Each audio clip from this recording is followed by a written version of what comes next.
Amigas, amigos, ya está todo dicho. Si acaso podría yo nada más agregar la frase del general Cárdenas, según la cual quien entrega los recursos naturales de México a extranjeros es traidor a la patria. He dicho, pero escribí algo. Hoy conmemoramos un aniversario más de la expropiación petrolera, una decisión y un hecho verdaderamente histórico. En México y en el mundo, el petróleo siempre ha despertado la codicia, ha generado la opresión, la violencia y el sometimiento, pero también ha significado progreso, justicia, patriotismo y bienestar para los pueblos. En México, desde que se descubrió el petróleo en los años 70 del siglo XIX, en San Fernando, un pueblo de Macuspana, Tabasco, y hasta el 18 de marzo de 1938, este recurso natural no renovable estaba relacionado con lo malo. Los indígenas chontales decían que era del dueño del monte y quien lo tocara se convertiría en un montón de sal. Era del diablo, como lo expresa el poema de Ramón López Velarde. Aunque lo menos místico y más real es que el petróleo durante el porfiriato y antes de la expropiación solo producía sufrimiento y dolor a los mexicanos para complacencia y lucro de las compañías y de los gobiernos extranjeros. Es el presidente Lázaro Cárdenas del Río quien, además de recuperarlo en beneficio de la nación, empieza a concebirlo como palanca para el desarrollo de México. A partir de 1938, la industria petrolera le permitió al país alcanzar buenos niveles de crecimiento económico. Desde entonces hasta nuestros días, con altas y bajas, la explotación de esta importante materia prima ha permitido ingresos a la hacienda pública como ninguna otra actividad económica en la historia de México. Baste decir que durante todo el periodo neoliberal o neoporfirista de 1983 a 2018, de 30 centavos de cada peso del presupuesto nacional durante 36 años, 30 centavos de cada peso del presupuesto nacional provenían de la industria petrolera. Esto explica el por qué nuestro petróleo siempre ha sido la gran tentación para propios y sobre todo extraños. Mientras unos presidentes de la República lo han querido privatizar de distintas maneras, trátese de contratos, riesgo, contratos de servicios, contratos de todo tipo, compartiendo utilidades o entregando de plano a particulares bloques de nuestro territorio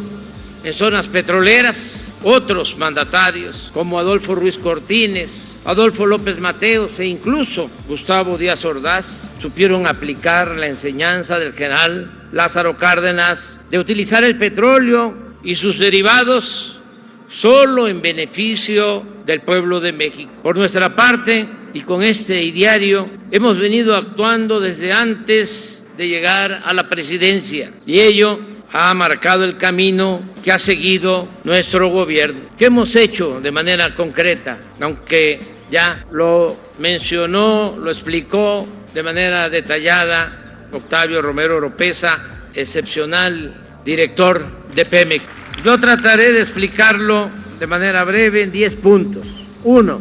Hemos logrado, como aquí se ha dado a conocer, detener la caída en la producción de crudo que se produjo de manera ininterrumpida de 2004 a 2018, cuando se pasó de 3.400.000 barriles diarios a 1.700.000 barriles diarios. La mitad de la producción en 15 años. Se perdió la mitad de la producción. Ahora estamos extrayendo 1.850.000 barriles diarios, 150.000 más que cuando llegamos al gobierno. 2. La producción de gas la incrementamos de 3.761 a 3.993 millones de pies cúbicos. 3. Se rehabilitó y amplió todo el sistema de refinación y hemos pasado de importar el 80% de las gasolinas que consumíamos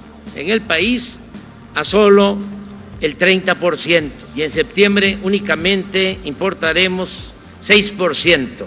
Casi seremos autosuficientes. 4, se acabó así, de manera categórica. Se acabó con la tremenda corrupción que prevalecía en Pemex. Ya no son los tiempos de antes. Ya no se otorgan concesiones a modo, por consigna, para explotar petróleo en Chicontepec con un contrato muy jugoso a una empresa extranjera. Tampoco se entregan contratos como los que recibió una empresa española en la cuenca de Burgos, que supuestamente iba a significar extraer más gas. Tampoco se invierte en beneficio de empresas extranjeras en aguas profundas, cuando todos sabemos que el petróleo está en el sureste, en tierra y en aguas someras, y cuesta mucho menos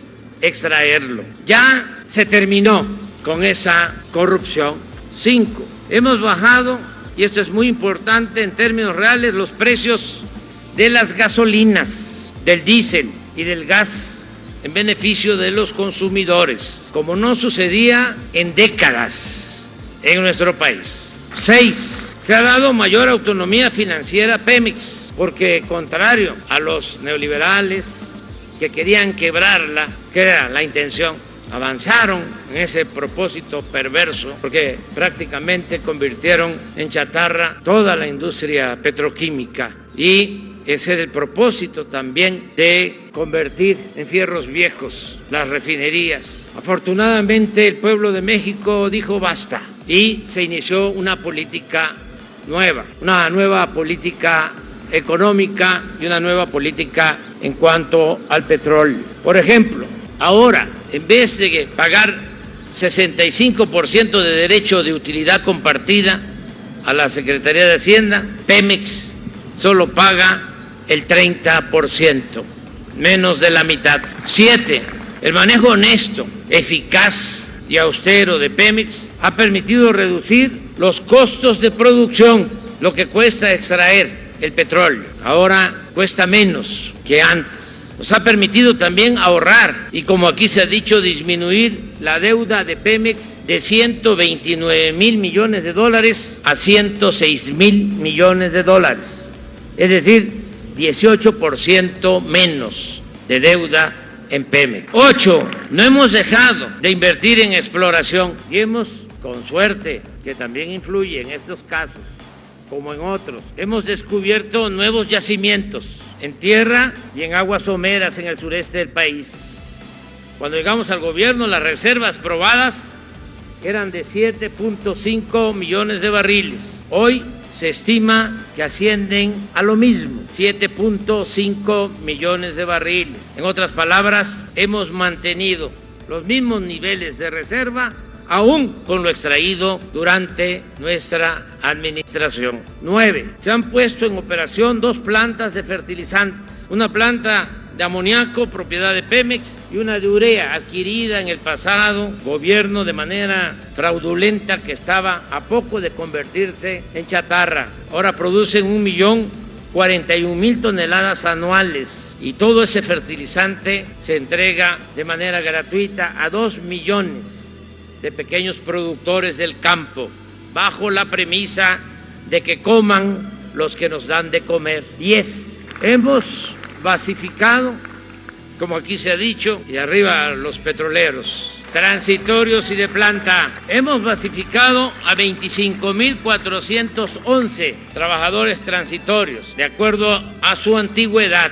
Esto es muy importante. Agradezco a los obreros, técnicos, profesionales y personal administrativo de Pemex por su apoyo, por su respaldo, así como también al sindicato de esta empresa de la nación. En los últimos tiempos, como ya lo mencionó Octavio, de manera sutil ha surgido una fuerza, una corriente de opinión en contra del petróleo y de otras energías fósiles, lo cual ha llevado a plantear que se elimine o se reduzca su utilización y a poner en práctica la producción de energías limpias y renovables. Desde mi punto de vista es importante adherirse a ese pensamiento, a esa idea y seguir desarrollando estas nuevas opciones. Es completamente racional conservar un recurso no renovable, máxime si su transformación y consumo ocasionan daños a la naturaleza y a la humanidad.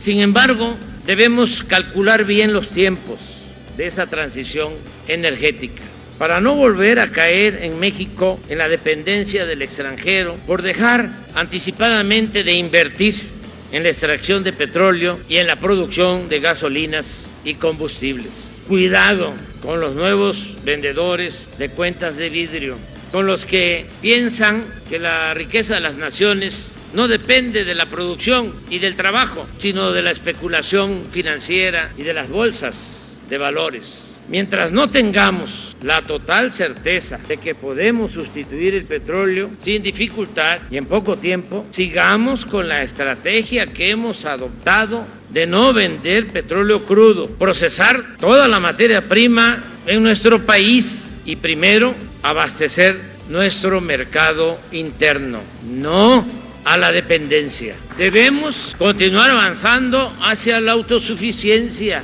y hacer a un lado el absurdo de exportar materia prima e importar combustibles, el vender naranja y comprar jugo de naranja. Nada de cerrar o abandonar refinerías, al contrario, mejorar su productividad y contar con otras. De igual forma, terminar de construir las dos nuevas coquizadoras de Tula y de Salina Cruz para obtener más gasolinas y no producir combustible contaminante. Asimismo, a la vez que seguimos beneficiándonos con la industria petrolera, porque es un buen negocio. Lo decía hasta Rockefeller. Decía, el mejor negocio del mundo es el petróleo y el segundo mejor negocio del mundo es el petróleo mal administrado. El petróleo ha sido, es y seguirá siendo un buen negocio. Y si se administra como ahora, con honestidad, con eficiencia, vamos a utilizar los recursos del petróleo como palanca para el desarrollo. Y debemos, con esas utilidades que nos permite el petróleo, empezar a crear un fondo que se vaya incrementando con el tiempo y que sea utilizado en su momento para financiar las plantas o equipos necesarios para la producción de energías alternativas o renovables, siempre pensando en no afectar la naturaleza y garantizar el bienestar de las nuevas generaciones. Pero no debemos dejarnos llevar por el canto de las sirenas. Son decisiones que debemos tomar de manera autónoma, pensando siempre en el interés público. Recordemos, para solo poner un ejemplo, que hace 3 o 4 años se esparció el rumor de que ya todos los carros iban a ser eléctricos y se lo creyeron no solo los expertos, sino hasta los dueños de las grandes empresas petroleras extranjeras. Y se empezaron a vender refinerías a precios bajos. Hace 3 o 4 años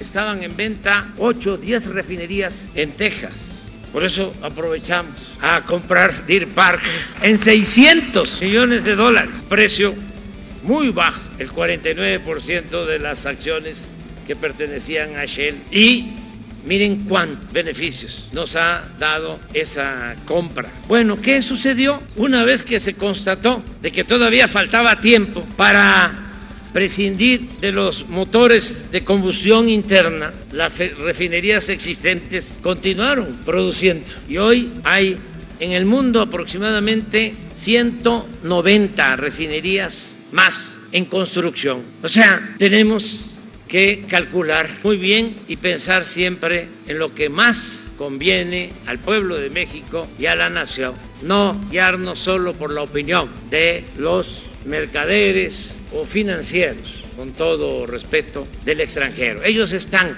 en su papel, en especular y obtener ganancias fáciles. Pero a los servidores públicos, los únicos negocios que deben interesarles, son los negocios públicos. Nosotros somos representantes del pueblo de México y tenemos que cuidar el patrimonio nacional. Siervos de la nación, decía Morel, y es distinto el sector privado que el sector público. Son compatibles. Lo mejor es la economía mixta, el que se puedan integrar el sector privado, el sector público y el sector social. Y con esos tres motores, como lo estamos haciendo, sacar adelante nuestro país. Pero Pemex no debe, ni la Comisión Federal de Electricidad, administrarse como si se tratara de una empresa privada cuyo objetivo principal es la ganancia y el lucro. En el caso de la Comisión Federal de Electricidad y Pemex, el objetivo fundamental superior es la felicidad y el bienestar de nuestro pueblo. En fin, sigamos defendiendo el petróleo de México y rescatando nuestra soberanía. ¡Que viva Pemex! ¡Que viva el general Lázaro Cárdenas del Río! ¡Que viva la expropiación petrolera! ¡Viva México! ¡Viva México! ¡Viva México!